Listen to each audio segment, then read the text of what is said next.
नमस्कार। टैक्स का मौसम आते ही ना बहुत से लोगों के दिमाग में एक ही टेंशन शुरू हो जाती है। कौन सा आईटीआर फॉर्म भरें? क्या मैं सही फॉर्म भर रहा हूँ? आज हम इसी उलझन को सुलझाएंगे और सबसे कॉमन टैक्स फॉर्म आईटीआर 1, जिसे सहज भी कहते हैं, उसकी पहेली को समझेंगे। ईमानदारी से सोचिए, जब टैक्स फाइल करने का टाइम आता है तो कैसा लगता है। कुछ लोगों के लिए ये चुटकियों का काम हो सकता है, लेकिन ज्यादातर लोगों के लिए ये काफी स्ट्रेस और सवालों से भरा होता है। एक सवाल जो सबके मन में आता है, क्या मैं सब कुछ सही कर रहा हूँ?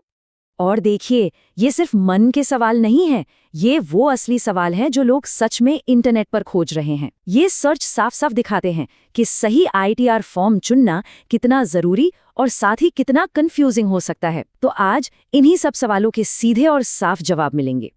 तो इस पूरी कंफ्यूजन के बीच में एक सिंपल रास्ता भी है, जिसका नाम है आईटीआर 1, यानी सहज।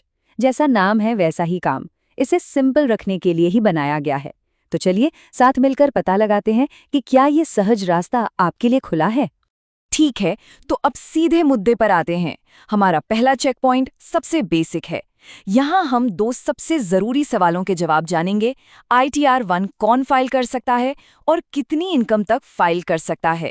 रूल नंबर 1 एकदम सीधा और सिंपल। आईटीआर 1 सिर्फ रेजिडेंट इंडिविजुअल ही भर सकते हैं, मतलब जो लोग भारत में रहते हैं। तो अगर कोई एनआरआई या आरएनओआर की कैटेगरी में आता है तो ये फॉर्म उनके लिए नहीं है। ये पहला फिल्टर है।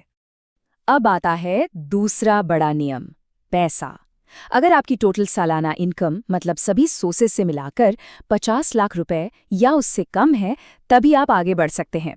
अगर इनकम इससे 1 रुपया भी ज्यादा है तो आईटीआर 1 आपके लिए सही ऑप्शन नहीं है। बहुत बढ़िया। अगर पहले दोनों चेक क्लियर हो गए हैं तो अब हम अगले लेवल पर हैं। यहाँ हम ये देखेंगे कि आपकी इनकम आ कहाँ से रही है। आईटीआर 1 हर तरह की इनकम के लिए नहीं है, इसकी कुछ लिमिट्स हैं। तो ये हैं वो 4 ग्रीन सिग्नल्स।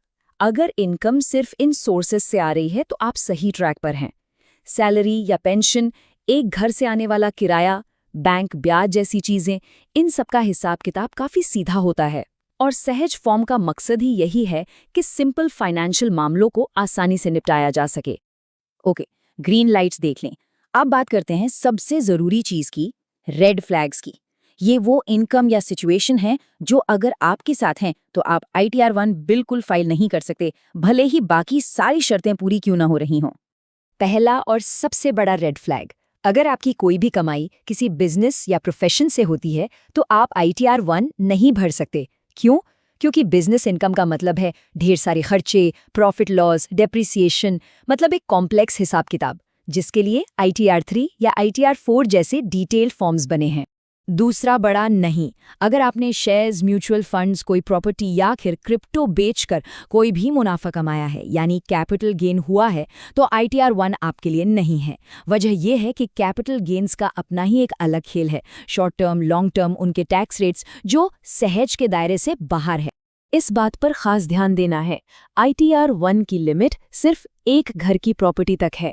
जैसे ही आपके पास एक से ज्यादा घर की प्रॉपर्टी से इनकम आती है तो हिसाब किताब भी कॉम्प्लेक्स हो जाता है, जिसके लिए एक अलग ज्यादा डिटेल्ड आईटीआर फॉर्म की जरूरत पड़ती है।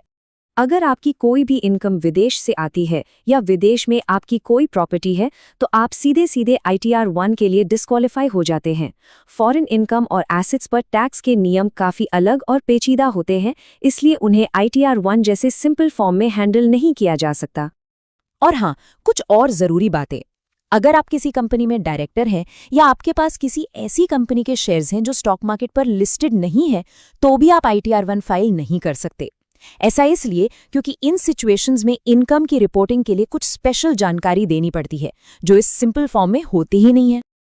तो हमने सारे चेक पॉइंट्स देख लिए हैं, बेसिक शर्तें, ग्रीन लाइट्स और सबसे जरूरी रेड फ्लैग्स। अब इन सब को एक साथ रखकर पूरी पिक्चर को एकदम क्लियर करते हैं। और ये स्लाइड सब कुछ एकदम क्रिस्टल क्लियर कर देती है। लेफ्ट साइड में वो सब है जो आपको आईटीआर 1 भरने की इजाजत देता है, और राइट साइड में है वो रेड फ्लैग्स जो आपको रोकते हैं।